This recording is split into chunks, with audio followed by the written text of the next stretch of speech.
So this is how you can browse photos and videos by location on the iPhone.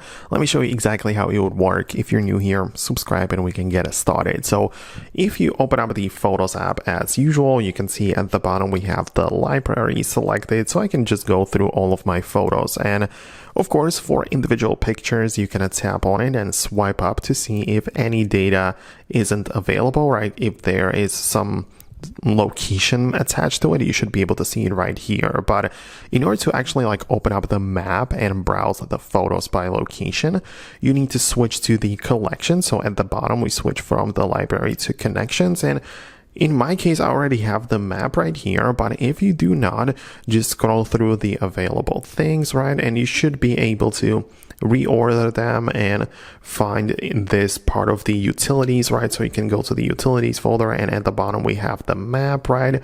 So that's something which you can also find in various different places. But the point is that you can tap on the map either in here or there, and it's going to show you the location based on images, right? So you can zoom around and see the pictures on the map and see exactly where they are. Obviously, the more pictures you have, the larger the map is going to be, and you'll be able to move around and see exactly where you've been. So that's actually very useful, and that's how you can browse it directly inside of the Photos app. So let me know if you wanted to actually do that. Let me know your thoughts and opinions about it below.